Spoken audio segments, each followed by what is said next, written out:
भैया पश्मीना शॉल की पहचान क्या है? शॉल्स में जीआई स्टैम्प होता है सर। किस तरीके का तो दिखा सकते हैं?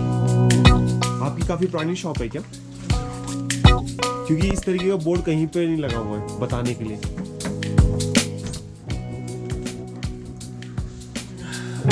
ये आपकी जीआई स्टैम्प, ये आपका जीआई स्टैम्प गवर्नमेंट की तरफ से ये गवर्नमेंट की तरफ से लगता है। जब आप इसको स्कैन करते हो तो आपको पूरी डिटेल मिलती है कि वेदर ये प्योर पश्मीना है, हैंड से बना है, मशीन से बना है, every detail comes up when you scan this QR. तो जीआई टैग वाले पश्मीना शॉल की स्टार्टिंग कितने से होती है? जीआई टैग के शॉल की स्टार्टिंग विल बी 32,000। 32,000। इसको जो मार्केट में मिल रहा है उस नाम से मार्केट में तो बहुत सारी चीज़ें आपको मिलती है। अब जो पश्मीना होता है, if we completely make it with machine it will be cheaper like 7,000-8,000, but lot of if you see people like big brands, they don't consider it as a pashmina. Not even government consider a fully machine made pashmina. क्योंकि कहीं ना कहीं में machine में कुछ ना कुछ mixture होता है, 5% ही 7% ही होता रहता है। अब जो हैंडमेड होते हैं उसमें नहीं होता। अब जैसे ये वाली क्वालिटी है, स्टैम्प पश्मीना में दो तरीके के आते हैं। वन इज दिस स्टैम्प जो मैंने आपको भी दिखाया था, this is actually for the embroidery. अब बट इसमें जो धागा पश्मीना को बनाने के लिए लगा हुआ है, that is machine spinned and weaving is hand. धागा बनने में खाली मशीन यूज हुई है और वीविंग हाथ की गई है। हाथ की। तो ये वाला फैब्रिक थोड़ा चीपर रहता है हैंडमेड, पूरे हैंडमेड से। पूरे हैंडमेड तो बहुत एक्सपेंसिव, जैसे मैंने आपको 32,000 हो जाता है। ये वाला अगर आप ऐसे वाले में खाली फैब्रिक देखोगे, machine spinning and hand woven, वो आपका कम से कम 18,000 चला जाता है। 18,000। गवर्नमेंट इन दोनों को पश्मीना मानती है, बाकी वो पूरा मशीन का जो होगा उसको बिल्कुल नहीं मानेगी ना। बाकी big sellers also don't consider. तो यहाँ पर मतलब मुझे पूछना नहीं चाहिए, बट कितने लोगों के पास जनरली मतलब सही प्रोडक्ट है? मुश्किल से मार्केट में 5 to 7%। 5 to 7। बाकी सब चाइनीज, सब चाइनीज, इंडियन, अमृतसर, सब मिक्स है, सब बाहर का है ना, टूरिस्ट्स को है। तो आपको इतनी अच्छी नॉलेज कैसे है? फैमिली बिजनेस है। ओके, नॉलेज तो आती है।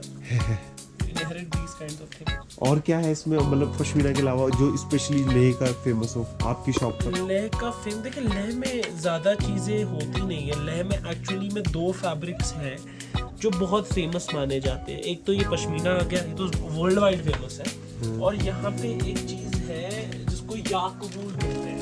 याक वूल, ओके, याक के वूल से बना हुआ है। हाँ। उसके हेयर से। तो ये हो गया आपका याक। ये आपने कहीं भी छुआ नहीं होगा। जो मार्केट में मिलता है वो हिमाचल से याक वूल आता है, वो आपका कुछ ऐसा होता है। ये होता है blend of plastic, acrylic wools, different kinds of. अब इसका तो पता भी नहीं क्योंकि it's sold in bulk in many places.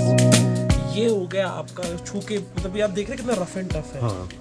मतलब इसमें अभी फिनिशिंग भी नहीं होती है क्योंकि ये लोकल्स बनाते हैं। इनके पास कोई मशीन्स नहीं है जिससे ये इसको फिनिशिंग करें। अगर हाथ से करेंगे तो फिर बहुत ज़्यादा टाइम लगता है। तो इसकी ये प्रॉपर फिनिशिंग इसी वजह से नहीं, क्योंकि मतलब क्योंकि मशीन्स नहीं है, ये नहीं है। मशीन से हाथ से बना हुआ। और ये एक पहचान है, ये यही पहचान है, ये फिनिशिंग ना होना। हाँ, क्योंकि अगर पूरी फिनिशिंग हो गई तो फिर वो ऐसा लगना लगता है। ऐसा लगता है। करेक्ट। नहीं, और टच में भी फर्क आती है। This is very rough. ये देखिए कितना सॉफ्ट जाता है, फर्क आ जाता है। ये दीज आर द 2 थिंग्स जो लद्दाख में सबसे फेमस है और मतलब यहाँ की लोकल चीज़ें हैं।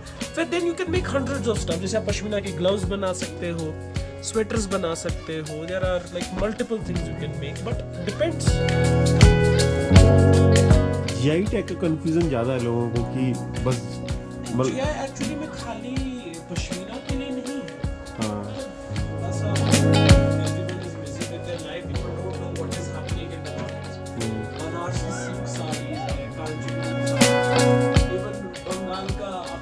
रसगुल्ला उसमें भी आपका स्टैम्प पड़ता है। जीआई टैग तो एक्चुअली अब बहुत सारे प्रोडक्ट्स को मिलने लग गया। अब तो बहुत लोग अवेयर हो रहे हैं, पहले नहीं था, बहुत टाइम से जीआई टैग अगर देखें it's a very old thing, but अब अवेयरनेस आ रही है। सैफरॉन स्टिल अभी भी उसमें जीआई स्टैंप लग गया है, सैफरॉन पे भी स्टैंप। अच्छा, उस पर भी आ गया। बट उन पे कैसे कैसे उनकी पैकेजिंग पे करते होंगे वो एक्चुअली में क्या होता है, वो some of the sellers, I don't know that much, इतना नॉलेज नहीं है, but still little bit I have. वो एक मतलब शायद गवर्नमेंट ने ही कंपनी निकाली है कि क्या उसी के थ्रू आपको सेल करना मिलता है। उसमें एक सील लगी होती है, वो सील अगर कट गई तो मतलब आप मान लीजिए कि वो प्योर नहीं है। सील अगर रही होगी तो वो फिर मतलब वो बहुत मुश्किल है, बहुत मुश्किल। चलो, काफी अच्छा लगा भैया। मेरे क्या नाम है आपका? Shahzad. Shahzad. Your good name? मेरा नाम दीपक शर्मा है। दीपक ओके, चलिए मिलेंगे। ओके।